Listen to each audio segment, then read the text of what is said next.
Ever looked a homeowners association president dead in the eyes while a heavy-duty tow truck hauls away his leased Mercedes? Highly recommend it. It completely clears the sinuses. But to fully appreciate the sweet, aromatic scent of that particular flavor of justice, we have to go back to the inciting incident. The moment the drums of war started beating in the pristine, offensively manicured suburbs of Naperville, Illinois. It was a Tuesday morning. Crisp, chilly, the kind of midwestern morning where the dew on the grass looks like scattered diamonds and the air smells vaguely of expensive mulch. I was standing in my kitchen, holding a mug of aggressively strong black coffee, staring out my front window, and there it was. A massive, idling F-450 tow truck, painted a hideous shade of neon green, actively winching my car up its flatbed. I didn't panic. Panic is for amateurs. I just set my coffee down on the granite counter with a soft clink, took a deep breath, and walked out my front door in my sweatpants and a faded t-shirt. The diesel fumes hit me first, choking out the smell of the morning mulch. "Hey!" I called out, my voice surprisingly level. "What exactly is the game plan here, buddy?" The tow truck driver, a guy who looked like his diet consisted entirely of gas station hot dogs and Spite, didn't even turn around. He just kept working the hydraulic levers. "Vehicle is parked in violation of neighborhood covenants. Got the call this morning. It's getting impounded."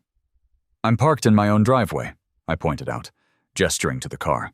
It was, indeed, in my driveway. However, the rear tires were resting on the concrete apron, that little section of slope that connects the driveway to the street asphalt. "Apron overhang," a nasal, impossibly irritating voice chirped from the sidewalk. I turned. Standing there, holding a clipboard like it was the 10 Commandments and he had just bumped into Moses on Mount Sinai, was Richard Sterling. Everyone called him Dick. It was less of a nickname and more of an accurate physiological description. Dick was the president of the Whispering Pines Homeowners Association. He was wearing his signature salmon pink pastel polo, tucked into khaki shorts that were belted aggressively high. "Dick," I said, suppressing the urge to sigh. "What is this?" "It's for the aesthetic of the neighborhood," Dick said, adjusting his polo collar. "We passed a new amendment last night at the emergency board meeting. Zero tolerance for street parking. And that includes driveway aprons. Vehicles must be fully contained within the garage or the upper precipice of the private driveway. It's in the email blast. Dick, the only aesthetic you're preserving is middle management dictatorship. You can't pass an amendment at an emergency meeting overnight and start towing cars at 7 a.m. Actually, according to Section 4, Paragraph B of the revised CC&Rs, the board has executive discretion regarding right-of-way aesthetics, Dick fired back, tapping his pen against the clipboard. "It's all perfectly legal.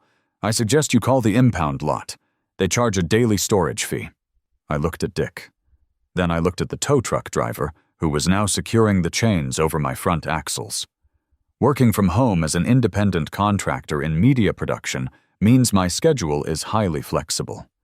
When I'm not managing digital video backlogs, structuring production timelines, or trying to get stubborn clients to switch their review workflows from Frame to Flask, I have a substantial amount of free time. Time I usually spend in my home office. My wife had already left for the hospital for her shift, and since we keep our finances and taxes strictly married filing separately, I am intimately accustomed to combing through complex ledgers, municipal codes, and intricate paperwork to ensure every deduction and detail is flawless. Administrative red tape doesn't scare me. It's my sandbox. "All right, Dick," I said, a slow smile spreading across my face. "You want to play the paperwork game? Let's play." I didn't yell. I didn't scream. I just turned around, walked back inside, and locked the door. 2 hours later, I was standing in a gravel impound lot that smelled like motor oil and shattered dreams, handing a bored clerk 3 crisp $100 bills. I got my keys, got in my car, and drove home. I didn't turn on the radio. The silence in the cabin was a canvas, and my brain was already painting a masterpiece of malicious compliance. The moment I got back to the house, I brewed another pot of coffee. I marched into my home office, fired up my monitors, and opened a fresh project board in ClickUp. I titled the workspace, Operation Pave Paradise. I needed to know exactly what kind of legal fortification Dick had built around himself. I logged into the Whispering Pines HOA portal and downloaded the complete covenants, conditions, and restrictions. It was a 90-page PDF of pure, unadulterated neighborhood tyranny. I read it word for word. I read it like a defense attorney looking for a loophole in a murder confession. Dick wasn't lying.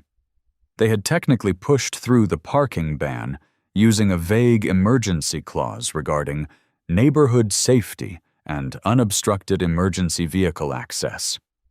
It was flimsy, but fighting it in civil court would cost thousands in attorney fees and take months. I didn't want to fight the rule. I wanted to break the board. I pivoted my strategy. I closed the HOA portal and opened the DuPage County Public Records database. If I was going to beat an HOA, I needed to understand the land they controlled. HOAs draw their power from the property lines, so I started pulling up the plat maps for Whispering Pines. I traced the borders of the neighborhood. The individual houses were all privately owned parcels. The community pool was owned by the HOA. And then there were the streets. Whispering Pines was a gated, private community. That meant the city of Naperville didn't maintain the roads, didn't plow the snow, and didn't own the asphalt. The streets were designated as one massive, continuous plot of land. Parcel 404. I pulled the property tax history for Parcel 404, expecting to see the routine, nominal tax payments that HOAs make on common areas. Instead, I saw bright red text. Delinquent. I blinked. I leaned closer to the monitor, my nose almost touching the glass. I refreshed the page. The red text stayed. My heart started beating a little faster. I clicked into the detailed ledger for Parcel 404. 3 years ago, the Whispering Pines HOA had switched property management companies in a bid to save money. I remembered it because it was a disaster. Our trash didn't get picked up for 2 weeks. But looking at this county ledger, the true scope of their incompetence was blooming in front of my eyes like a beautiful, radioactive flower. When they switched management companies, the HOA board, presided over by none other than Richard Sterling, had failed to update their official mailing address with the DuPage County Assessor's Office. For 3 years, the county had been mailing the property tax bill for Parcel 404 to a defunct P.O. box. For 3 years, the bill had gone unpaid. Because common area property has practically zero assessed value compared to residential homes, the annual tax bill was minuscule. I scrolled down to the bottom of the ledger to see the total amount owed after 36 months of delinquency, plus municipal late fees, $47.12. The HOA was delinquent on the taxes for the very streets they were policing. But it got better. Oh, it got so much better. In Illinois, if property taxes go unpaid for 3 consecutive years, the county doesn't just send angry letters. They recoup their losses through a tax deed sale. They auction off the property to the highest bidder to satisfy the debt. I quickly cross-referenced the DuPage County upcoming auction schedule. My fingers were flying across the keyboard, opening tabs, checking dates. There it was. Parcel 404, scheduled for the municipal tax deed auction. The auction was tomorrow morning. I sat back in my chair, staring at the ceiling. The sheer magnitude of the screw-up was breathtaking. If someone bought that parcel at auction, they wouldn't just own a meaningless piece of paper. They would hold the legal title to every square inch of asphalt inside the gates of Whispering Pines. They would own the streets. Dick wanted to control who parked on the streets. He was about to find out what happens when you don't even own the pavement you're standing on. I didn't sleep that night.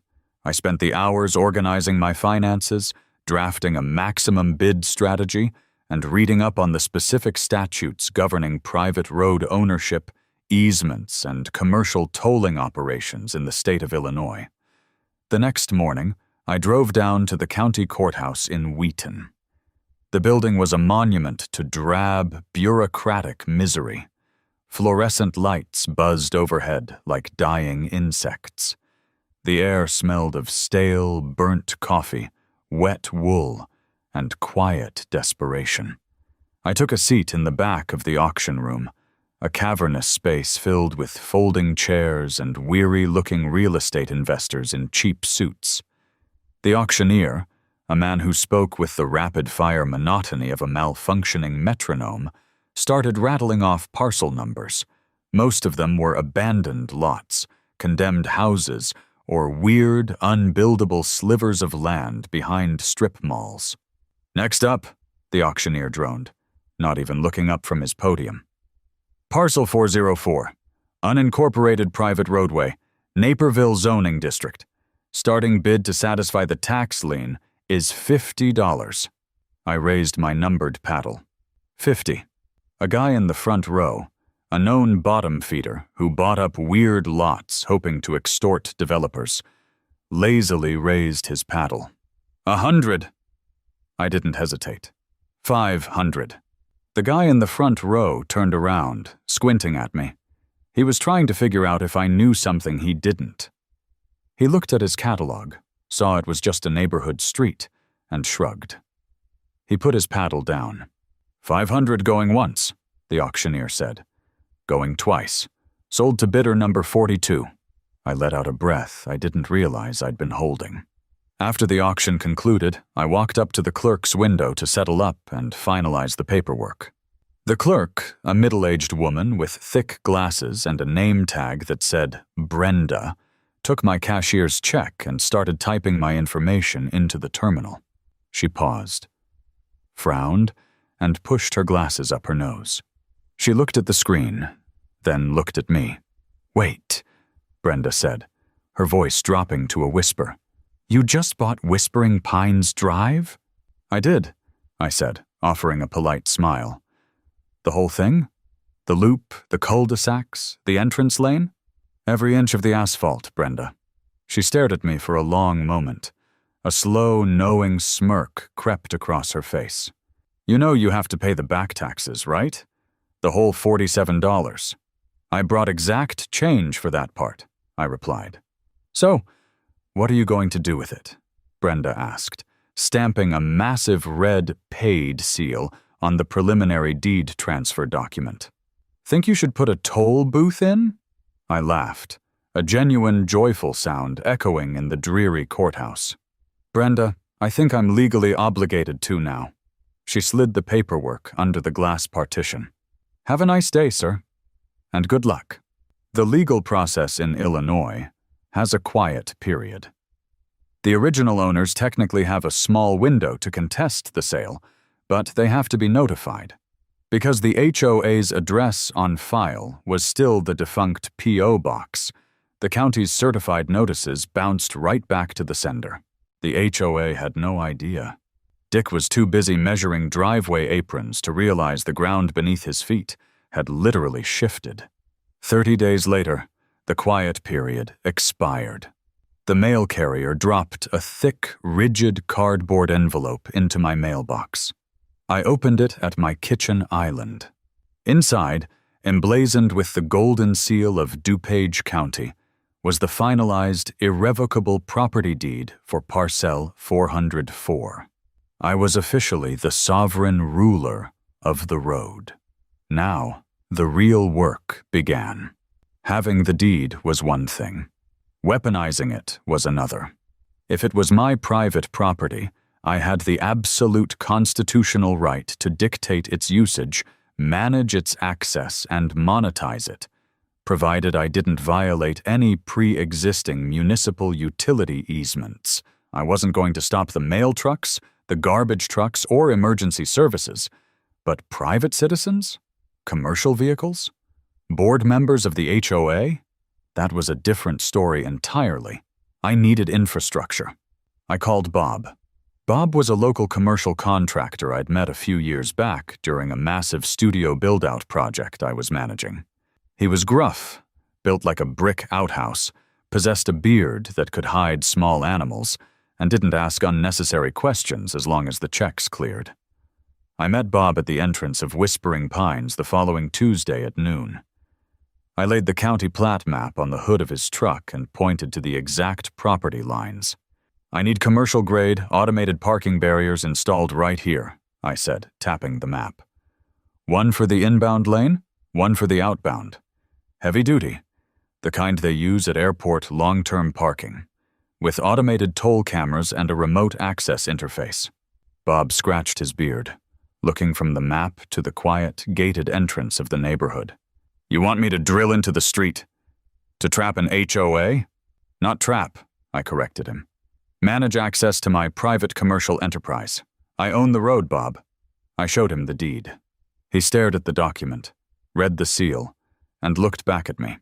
A deep, rumbling chuckle vibrated out of his chest. "Buddy, I'll give you a discount on the labor just to watch the fireworks when the concrete saws start spinning." We filed the necessary electrical and structural permits with the city. Because I owned the land and wasn't altering the municipal right-of-way outside the gates, the city stamped them without a second glance. I formally registered a new LLC, Whispering Pines Private Parking Management. Then, I made one final phone call. I looked up the number for the neon green tow truck company. The very same predatory outfit Dick had contracted to tow my car. "Yeah, this is Whispering Pines Private Parking Management," I said when the dispatcher answered. "I have a newly acquired commercial lot, and I need a designated towing partner for unauthorized vehicles and toll evaders. I can guarantee high volume." The dispatcher practically purred into the phone. We signed an exclusive contract that afternoon. With the trap fully set, I had to fulfill my legal obligation regarding notice. I drafted a highly formal, incredibly dense letter on my new LLC's letterhead. It outlined the change in ownership of Parcel 404, the new private commercial status of the roadway, and the implementation of a strict usage fee for all commercial traffic and non-resident vehicles. And buried in the fine print on page 3, I added a special addendum. A daily access and wear and tear toll of $50 shall be levied upon any vehicle registered to or operated by active members of the Whispering Pines Homeowners Association Board of Directors. I mailed the letters via certified mail, return receipt requested, directly to the home addresses of Dick and the other 4 board members. I tracked the delivery online. The receipts were signed. They received them. And just as I predicted, they did absolutely nothing. They probably thought it was a prank, a fake legal threat from a disgruntled neighbor upset about getting towed. They threw the letters in the trash. They ignored the notice. Big mistake. The following Monday morning was the go-live date. Bob and his crew had worked through the weekend, taking advantage of the quiet hours to drill the concrete and lay the conduit. By 5 a.m. on Monday, the system was operational. 2 sleek, industrial-grade boom barriers blocked the inbound and outbound lanes just past the neighborhood gates. Large, legally compliant aluminum signs were bolted to the gate posts. Private property. Commercial toll road. Unauthorized access strictly prohibited. HOA board member, daily access fee, $50. Violators will be towed at owner's expense. I sat in my home office, nursing my coffee, watching the live feed from the new 4K toll cameras on my monitor. At exactly 7:15 a.m., a leased Mercedes slowly rolled down the street, heading for the exit. It was Dick. He pulled up to the barrier. The barrier did not raise. On the camera feed, I watched him put the car in park. He rolled down his window, looking around for a keypad or a button. Finding none, he honked his horn. A short, impatient blast. The barrier remained perfectly still. Dick laid on the horn, a long, sustained, obnoxious blare that echoed through the quiet morning streets. I clicked the intercom button on my desktop interface. My voice boomed out of the speaker mounted next to the barrier. "Good morning, Richard.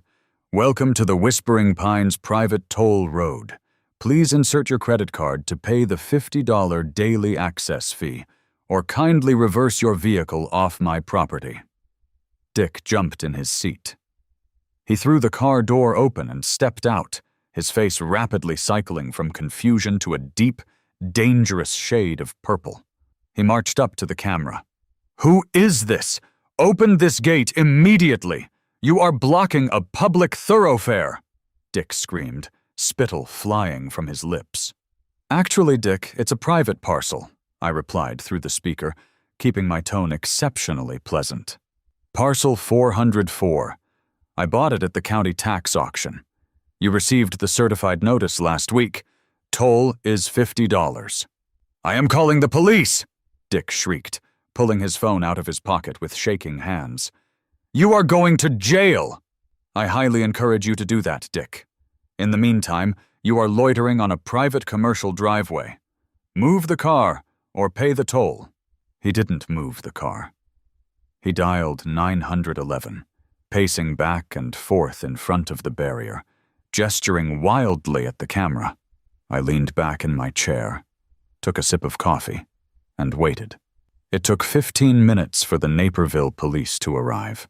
2 squad cars pulled up on the outside of the gates, lights flashing, bathing the morning mist in alternating red and blue.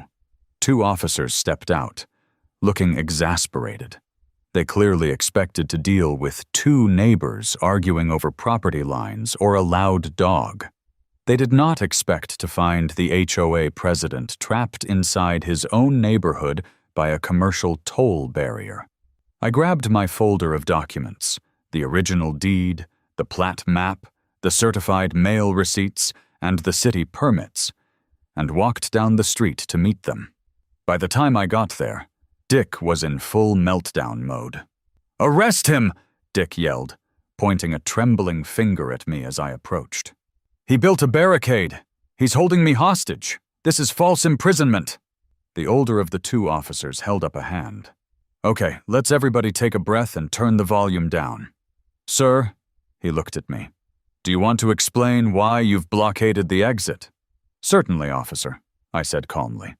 I handed him the laminated, notarized property deed and the county plat map. "I haven't blockaded anything. I am managing access to my private, commercially zoned property. This gentleman is trespassing and refusing to pay the posted usage toll." The officer looked at the deed. He looked at the map. He looked at the aluminum signs. He blinked. He handed the paperwork to his partner, who read it and let out a low whistle. "He's lying," Dick sputtered. "The HOA owns the streets. We maintain them." "According to the DuPage County Assessor," the younger officer said, tapping the deed. "You don't. This gentleman holds the clear title to parcel 404. The transaction cleared last month." Dick looked like he had been struck by lightning. His mouth opened and closed, but no sound came out. "It's a civil matter, sir," the older officer told Dick, his tone shifting from authoritative to weary resignation. "He owns the road. You're on his property. You need to pay his toll, or you need to back your vehicle up and return to your residence." I can't go to work?" Dick gasped. "Not over my asphalt without paying, you can't," I clarified cheerfully. "I refuse." Dick crossed his arms, leaning against the hood of his Mercedes in an act of supreme defiance. "I will not be extorted by a rogue resident. I'm staying right here until this illegal structure is removed." I looked at the officers. "Gentlemen, as the property owner, I would like to formally request that this unauthorized vehicle be removed from my commercial lot. He is obstructing business." The older officer sighed, the kind of heavy sigh that comes from years of dealing with suburban absurdity. "He has the right to tow you off his land, sir. I suggest you move." "Let him try," Dick dared. I didn't argue. I just pulled out my phone and hit speed dial. The dispatcher answered on the first ring. "Yeah, this is Whispering Pines private parking. I have a violator actively blocking the outbound toll lane. I need a hook." "Truck's already down the block, honey," the dispatcher said. "We knew it was going to be a busy morning." Less than 2 minutes later, the roaring sound of a diesel engine echoed down the street. Around the corner came the very same neon green F450 that had hauled my car away a month prior. The same driver, eating what appeared to be the exact same gas station hot dog, backed the flatbed right up to the front bumper of Dick's Mercedes. Dick's defiance evaporated instantly. "Wait! No! What are you doing? Stop!" "Private property impound, buddy," the driver said around a mouthful of processed meat, unfurling the heavy steel chains. "Sign says unauthorized vehicles will be towed at owner's expense. You're unauthorized." "I'll pay the $50, Dick yelled, fumbling for his wallet. "Too late, Dick," I said. "The tow has been initiated. That'll be a $300 drop fee, payable to the driver, or you can pick it up at the lot in an hour." The cops stood by, hands on their duty belts, watching the show with poorly concealed amusement. There was absolutely nothing they could do. I was enforcing posted rules on private property, using a legally contracted and licensed towing agency. It was airtight. It was malicious compliance in its purest, most beautiful form. The driver secured the axles, hit the hydraulics, and lifted the leased Mercedes into the air. Dick stood on the curb, his pastel polo suddenly looking very dull, watching his car disappear down the street. The first battle was over, but the war for Whispering Pines had just begun. Honestly, watching Dick just stand there on the curb, literally paralyzed while the neon green tow truck faded into the morning mist with his precious Mercedes, was a core memory I will cherish for the rest of my natural life. I mean, the absolute silence that followed was deafening. The two police officers just tipped their hats at me, got back into their cruisers, and drove off, leaving Dick stranded on my private asphalt. "So," I said, leaning over the control box for the automated barrier, "do you want to walk back to your house, Dick? Or are you going to pay the $50 pedestrian toll I'm about to invent just for you?"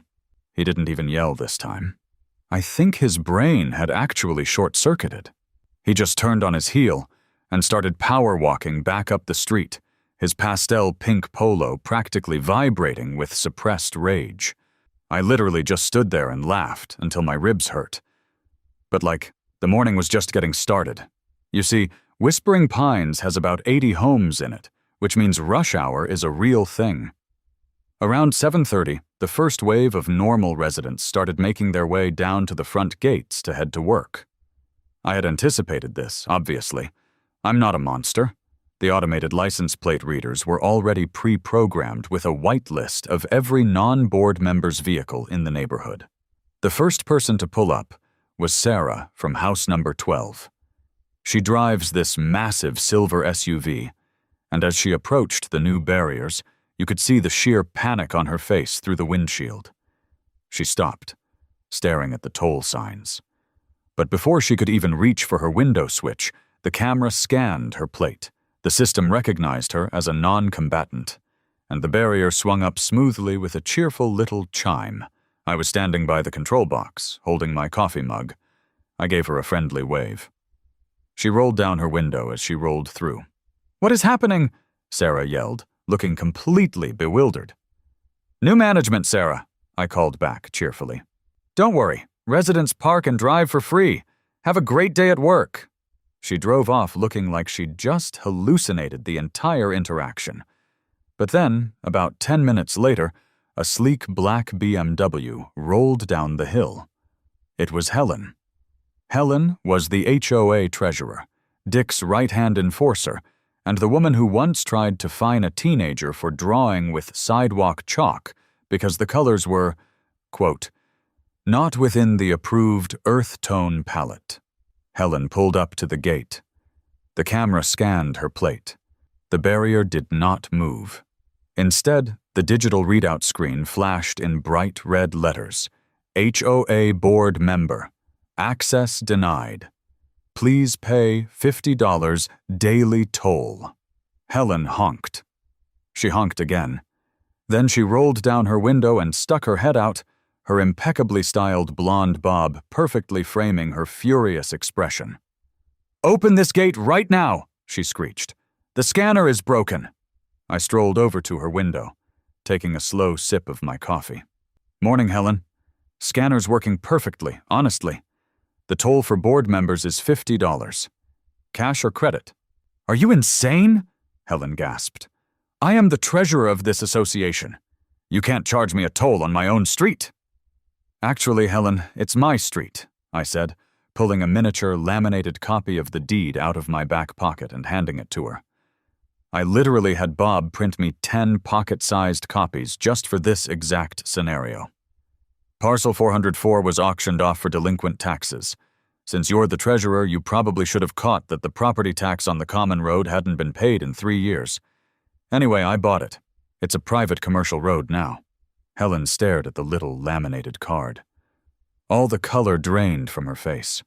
I mean, as the treasurer, the realization of her own monumental screw-up hit her like a freight train.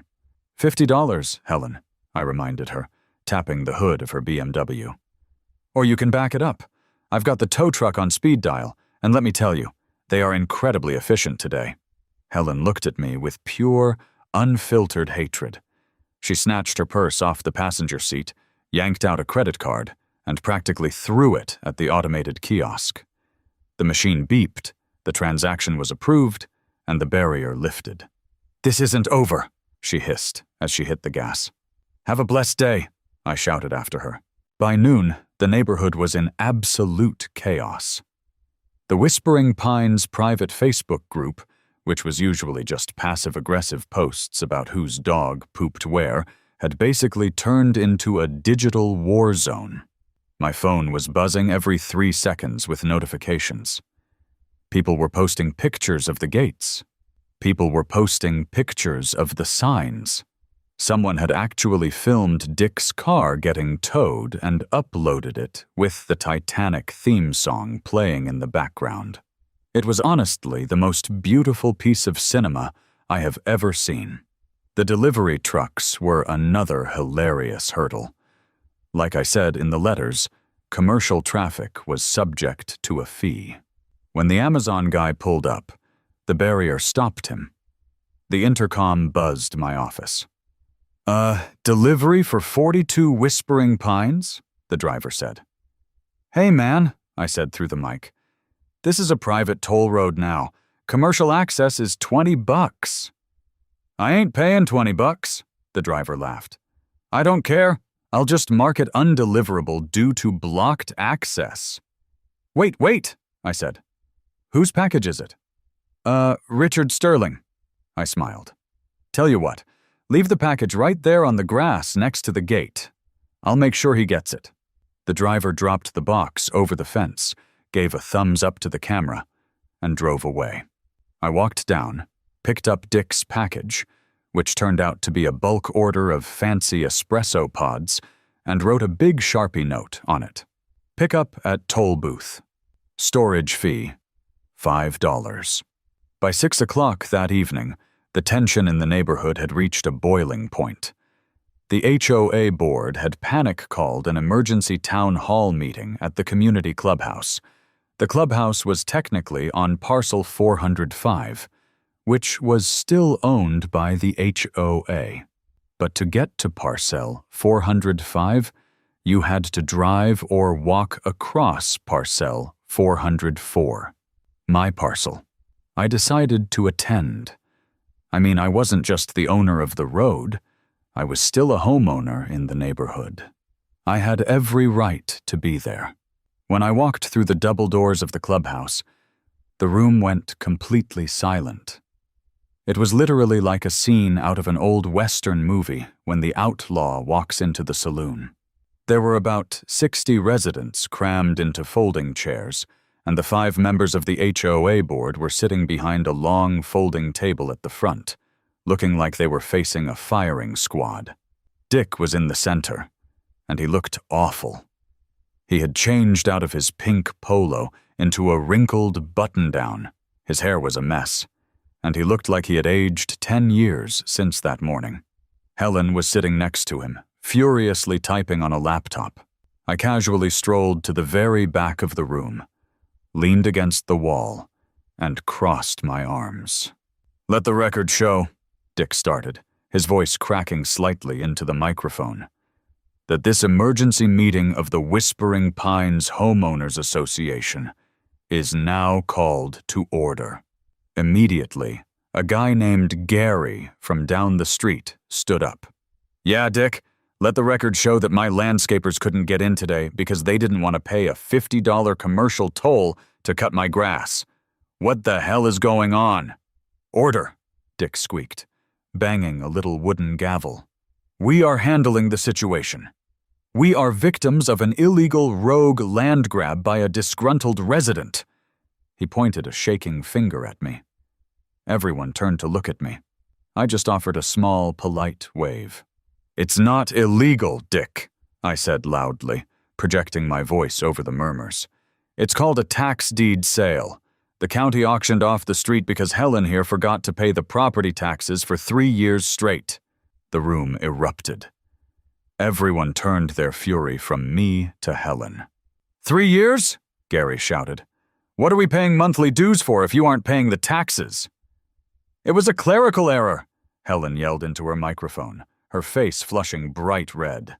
"The management company changeover was very complicated, and the tax was only $47. "Well, it cost you the whole damn street, Helen," a woman in the second row screamed. "Listen to me," Dick hollered, banging the gavel again. "We have retained outside legal counsel. We are filing an injunction tomorrow morning. This so-called toll booth will be dismantled by the end of the week. The CC&Rs clearly state that the roads are common elements for the enjoyment of all residents." "Actually," I interrupted, pushing off the wall and walking slowly down the center aisle. "The CC&Rs state that the roads owned by the association are common elements, but the association doesn't own them anymore. I do, and as the sole proprietor of Whispering Pines Private Parking Management, LLC, I can set whatever access rules I want, including a zero-tolerance policy for board members who think they can tow cars out of private driveways." "You are holding this neighborhood hostage," Dick yelled. "Not the neighborhood," I corrected him. "Just you, Dick, and Helen, and the rest of the board. Everyone else is on the free whitelist. Oh, by the way, Gary, I added your landscaping company to the whitelist right before I walked in here. They can come cut your grass tomorrow, totally free of charge." Gary blinked, looked at me, and then looked at Dick. "Honestly, I'm kind of on his side now." A murmur of agreement rippled through the crowd. You have to understand, Dick and Helen had been terrorizing these people for years with petty fines about trash can placement and mailbox colors. Nobody liked them. Seeing them completely legally dismantled in public was the most entertaining thing to happen in Naperville since the great Target remodel of 2018. "Meeting adjourned!" Dick screamed, slamming the gavel down so hard the head actually flew off and bounced into the front row. He stormed out the side door, followed closely by a hyperventilating Helen. The next morning, the legal threats started. I was sitting in my kitchen, eating a bowl of cereal and watching the toll cameras on my tablet, when a massive, shiny black Lincoln Town car pulled up to the gates. The driver rolled down his window, punched the intercom, and said he was here to deliver legal documents to me on behalf of the HOA. "Toll is $50 for commercial legal services," I said over the intercom. The lawyer actually paid it. He swiped a sleek black corporate card, the barrier went up, and he drove to my house. I met him on the porch. He was a tall, expensive-looking guy in a tailored suit, clutching a leather briefcase. He had that arrogant, "I'm smarter than you" aura that all high-priced real estate litigators carry around. "I am Arthur Vance," he said, handing me a thick manila envelope. "I represent the Whispering Pines Homeowners Association. You are being served with a cease and desist order. You are to remove those barriers immediately, or we will file for an emergency injunction in Superior Court and sue you for damages, emotional distress, and extortion." I didn't even open the envelope. I just let it drop onto the porch swing. "Arthur," I said casually, "did they pay you a retainer yet, or are you billing them hourly?" He frowned, clearly thrown off by my lack of panic. "That is privileged information." "Right. Well, honestly, I hope you got paid up front," I said. I reached into the pocket of my sweatpants and pulled out a neatly folded stack of papers. It was the 30-page dossier I had compiled. "Because your clients are broke, and they don't have a legal leg to stand on." I handed him the dossier. "I'll save you the billable hours. Page 1 is the finalized irrevocable tax deed from DuPage County, stamped and sealed. The quiet period expired last week. The title is perfectly clear. Page 4 is the state statute regarding private commercial roadways and tolling rights. Page 12 is the zoning permit approved by the city of Naperville for the automated barriers. And page 20 is the financial ledger I pulled from the county records, showing that your client's HOA reserve fund is currently sitting at less than $12,000 because they just blew $80,000 replacing the clubhouse roof." Arthur looked at the dossier in his hands. He opened it. He read the first page. His eyes flicked across the state seal. He flipped to the state statutes. I literally watched the arrogance drain out of his body. You could see the exact moment his lawyer brain did the math and realized that he was fighting a losing battle for clients who couldn't afford to pay him to lose. They missed a tax deed notice?" Arthur whispered, almost to himself. "They missed 3 years of tax bills and the certified auction notices because they never updated their mailing address," I clarified cheerfully. "Complete breach of fiduciary duty. Frankly, Arthur, if I were the rest of the residents, I'd be suing the board for gross negligence." Arthur closed the dossier. He looked at me, then looked at the sleek town car parked in my driveway, and then looked back at me. "Hypothetically," he said, his tone entirely shifted from aggressive to diplomatic. "If my clients were willing to negotiate a settlement, what exactly are you looking for here? You can't want to run a toll booth for the rest of your life." "I don't know, Arthur. It's pretty lucrative. I made $150 off Helen yesterday." He gave me a thin, tight smile. "What is your number?" I crossed my arms and leaned against the doorframe. "I'm not negotiating with you on my porch. You go back to Dick and Helen. You tell them they have exactly 48 hours to come to my house, sit at my kitchen table, and sign a surrender agreement. If they try to file an injunction, I will countersue for frivolous litigation, and I will raise the board member toll to $500 a day." Arthur nodded slowly. He didn't say another word. He just turned around, got in his town car, and drove away. For the next 2 days, the toll booth operated flawlessly. The delivery drivers figured out they could just drop the packages in a designated bin I set up outside the gates, and I would text the residents to come grab them. The residents were loving it, honestly. They were waving to the cameras. Someone even dropped off a box of donuts for me. Dick, however, had to take an Uber to work. I watched him on the cameras, standing outside the gates in his suit, waiting for a Prius to pick him up because he refused to pay the $50 to get a rental car through the barrier. It was glorious. On Thursday evening, exactly 47 hours after I spoke to Arthur the lawyer, my doorbell rang. I opened it to find Dick, Helen, and the 3 other board members standing on my porch. They looked defeated, utterly, completely crushed. Arthur the lawyer was standing behind them, looking intensely bored. "Come on in, guys," I said, stepping aside and gesturing toward the kitchen.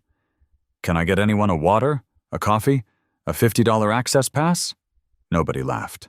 We gathered around my large oak dining table. I sat at the head.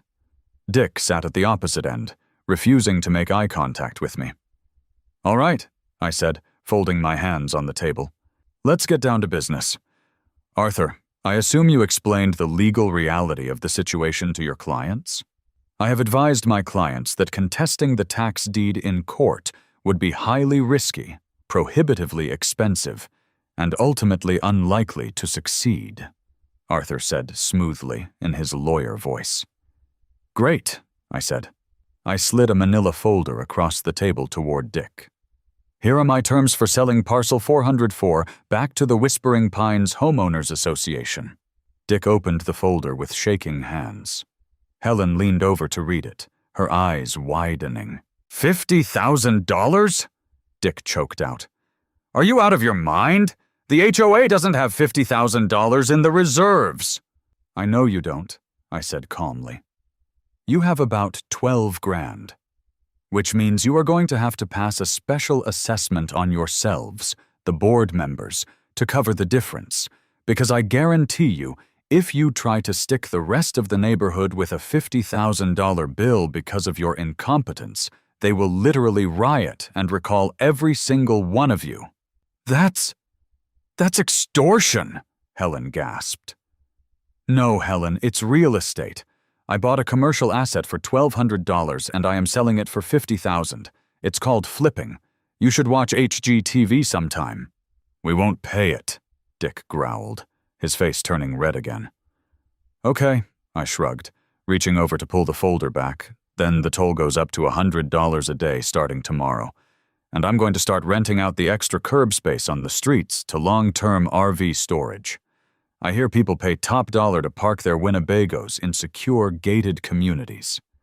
The horror on their faces was absolute perfection. The idea of giant, ugly RVs parked on their pristine suburban streets was worse to them than actual death.